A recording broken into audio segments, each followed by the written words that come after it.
Salut à toutes et à tous, c'est Ben, très heureux de vous retrouver sur ma chaîne YouTube Un jour un film afin de vous faire partager mon amour du 7e art en vous proposant chaque jour un film du grand écran à voir sur le petit. Cette semaine, action, émotion et humour sont au rendez-vous, avec en plus les anecdotes et le coup de cœur de la semaine. Alors c'est parti pour les films de la semaine.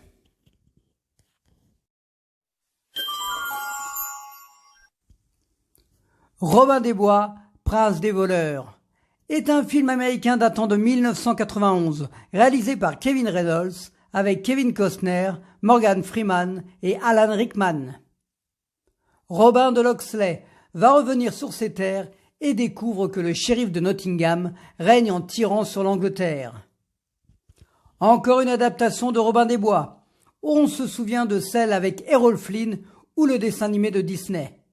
Celle-ci est à mettre en haut du panier. Je l'avais vue à l'époque au cinéma, quel bonheur, de l'aventure, de l'humour, de l'amour. Costner au sommet de sa gloire, après son chef-d'œuvre Danse avec les loups, il est charismatique, il porte le film et donne un souffle nouveau à ce personnage culte. Il retrouvera d'ailleurs le réalisateur Kevin Reynolds dans Waterworld. Morgan Freeman, qui joue Azim, va être d'un grand secours auprès de Robin, toujours excellent, et qui fera l'année suivante Impitoyable de et avec Clint Eastwood. Alan Rickman, l'inoubliable Hans Gruber de Piège de cristal, ici est méchant à souhait en shérif, aussi très drôle malgré lui. La belle Marianne qu'incarne Marie-Elisabeth Mastrantonio, qui avait fait forte impression dans Abyss de James Cameron, ici met une touche de douceur, de romantisme avec Robin, mais aussi de combativité. Sans oublier Christian Slater avec un rôle agressif et torturé qui avait été révélé dans Le nom de la rose aux côtés de Sean Connery de Jean-Jacques Hano. Il y a d'ailleurs une cerise sur le gâteau à la fin du film qu'on ne se lasse jamais de voir. Et bien entendu, la fameuse chanson de Bryan Adams, Everything I do it for you. Alors n'hésitez pas une seconde et profitez de cette balade dans la forêt de Sherwood. C'est Robin Wright qui devait faire Marianne, mais elle était en période de grossesse au moment du tournage. Robin des Bois, Prince des voleurs, sur TMC à 21h25. Quand Harry rencontre Sally est un film américain datant de 1989, réalisé par Rob Reiner avec Billy Crystal et Meg Ryan. Après avoir essayé de séduire Sally dans les années 70, mais sans résultat, Harry va la retrouver quelques années plus tard. Rob Reiner, qui sera dans un tout autre registre l'année suivante, puisqu'il réalisera Misery d'après le livre de Stephen King, nous fait vivre ici un voyage dans le temps avec les différentes retrouvailles d'Harry et Sally. Billy Crystal, avec son humour tendre et son charme naturel, nous séduit et on est à ses côtés dans sa quête d'amour envers Sally que Meg Ryan interprète avec passion et intensité, surtout dans la fameuse scène orgasmique qui est toujours aussi drôle et qui a marqué le cinéma à jamais. On retrouve également notre princesse Leila, Carrie Fisher de Star Wars, en amie de Sally, et d'autres seconds rôles pour être les spectateurs de cette idylle compliquée. De l'humour et de l'amour, un cocktail délicieux avec ce duo formidable qui fonctionne à merveille, encore et toujours. En 2005, Quand Harry rencontre Sally va être adapté en comédie musicale en Angleterre avec Alison Hannigan et Luke Perry. Quand Harry rencontre Sally sur France 5 à 21h.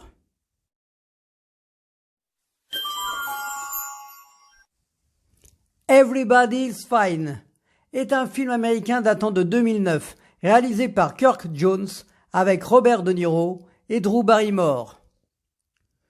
8 mois après la mort de son épouse, un homme décide de faire venir ses enfants pour une réunion de famille. Un film qui risque de vous faire sortir vos mouchoirs avec cette histoire touchante et qui fait réfléchir sur le temps qui passe, la famille, les non-dits. Robert De Niro nous offre de belles émotions avec son personnage âgé et son envie de communiquer avec ses enfants.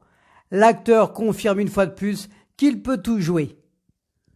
Drew Barrymore, qui restera à jamais dans nos mémoires la petite fille d'E.T., est l'une des filles de De Niro et la communication ne va pas être facile comme avec les autres enfants. Il y a des flashbacks subtils et très bien trouvés. J'étais passé à côté de ce film et je suis content de cette découverte.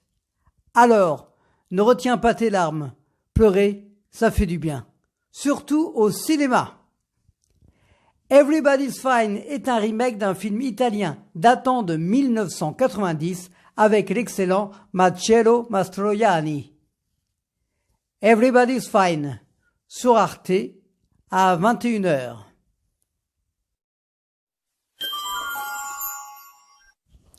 Diabolomante est un film français datant de 1977, réalisé par Diane Curis avec Éléonore Clerwen, Odile Michel et Anouk Ferjac. Dans les années 60, la vie de Anne, 13 ans, dans un lycéen parisien pour jeunes filles. Premier film de la réalisatrice Diane Curis et qui va marquer toute une génération comme le fera la Boom quelques années plus tard. C'est assez marrant de découvrir de nos jours l'ambiance de cette école et voir comme tout cela a bien changé. Les relations entre profs et élèves et tout ce qui va avec, surtout avec un lycée que pour les filles. La jeune Éléonore Clerwen joue très bien, juste, avec une petite ressemblance à mes yeux avec Jane Birkin et la complicité avec ses camarades de classe est forte. Contrairement avec sa mère et sa sœur, c'est plus difficile. On va retrouver plein de seconds rôles qui ont fait leur chemin par la suite. Dominique Lavanant, Marthe Villalonga, Yves Régnier, Scylla Shelton, l'inoubliable Tati Daniel est là également. Ce film est une belle invitation dans l'ambiance des 60s que vous allez pouvoir apprécier. La chanson titre Diabolomante est écrite, composée et interprétée par Yves Simon. Le morceau a été composé et écrit en 2 heures avant un concert. Diabolomante sur T18 à 20h50. Le Boulet est un film franco-britannique datant de 2002, réalisé par Alain Berberian et Frédéric Forestier, avec Gérard Lanvin, Benoît Poelvoorde et José Garcia. Un caïd va se retrouver à partir à la recherche d'un ticket de loto avec un surveillant pénitentiaire. Le Boulet est un film d'humour et d'action qui a eu son succès grâce au duo Lanvin-Poelvoorde qui fonctionne très bien. On ne peut s'empêcher de voir des similitudes avec un autre duo à succès, celui de Pierre Richard et Gérard Depardieu, mais à un niveau en dessous quand même. Gérard Lanvin se retrouve dans cette comédie avec son côté dur, râleur, face à un Benoît Poelvoorde qui 10 ans avant avait fait le fameux « C'est arrivé près de chez vous, ici est insupportable et c'est comme ça qu'on l'aime ». José Garcia en fait des tonnes, il faut bien l'avouer, en jouant le Turc qui va sortir son épingle du jeu et va être un personnage marquant dans l'histoire. Il y a aussi Rosy de Palma, l'une des actrices emblématiques de Pedro Almodóvar. Elle va nous faire voyager avec son accent chantant et son caractère bien trempé. Des seconds rôles comme Stoney Bugsy, Omar Sy ou Marco Prince pour faire les frères, mais aussi Jamel Debbouze et d'autres que je vous laisse découvrir. Et même le méchant de l'histoire va vous interpeller puisque c'est un hommage assumé à Requin, un personnage emblématique dans les James Bond avec Roger Moore. Il y a des scènes d'action assez impressionnantes comme celle de la Grande Roue à Paris. Des choses qui ont peut-être mal vieilli, je vous l'accorde, mais pour une fois, on va être content de passer une soirée avec un boulet. José Garcia et Benoît Poelvoorde avaient déjà joué ensemble l'année précédente dans Le Vélo de Ghislain Lambert de Philippe Arel. Le Boulet sur TFX à 21h10. Double Impact est un film américain datant de 1991, réalisé par Sheldon Lettich avec Jean-Claude Van Damme et Geoffrey Lewis.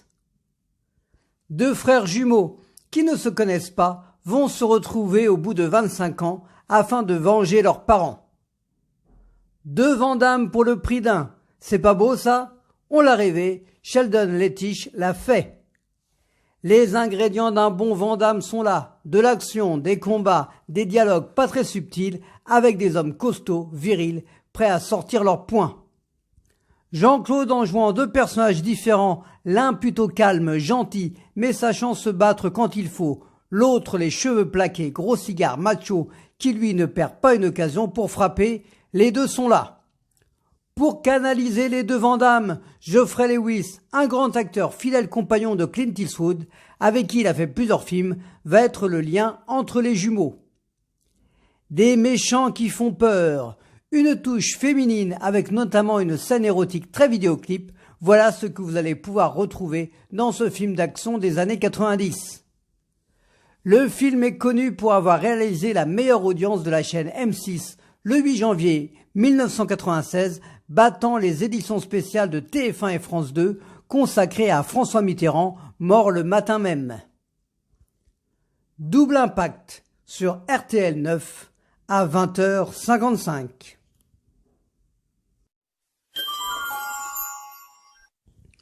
The Queen est un film franco-britannique datant de 2006, réalisé par Stephen Frears avec Helen Mirren, Michael Sheen et James Cromwell. La reine d'Angleterre doit faire face à un tragique événement, la mort de Lady Diana. Stephen Frears, le réalisateur britannique à qui l'on doit entre autres Les Liaisons dangereuses ou High Fidelity, va ici nous montrer les coulisses et l'envers du décor de ce qui se passe autour de la reine d'Angleterre, et plus précisément pendant l'événement tragique qui a bouleversé le monde entier, le décès de Lady Diana dans un accident de voiture le 31 août 1997 à Paris. Helen Mirren interprète avec classe, charisme et subtilité la reine avec une ressemblance crédible que l'on peut retrouver dans la formidable série 1923 avec Harrison Ford. Dans les autres personnages, il y a Michael Sheen pour incarner Tony Blair, mais aussi James Cromwell pour le prince Philippe. Ce film est intéressant pour constater les rapports compliqués dans la famille, les désaccords et la popularité de Lady Di qui ne va pas simplifier les choses. Je vous invite à partager un moment de vie de la famille royale. Helen Mirren va obtenir l'Oscar de la meilleure actrice en 2007 pour ce film. The Queen sur Arte à 21h.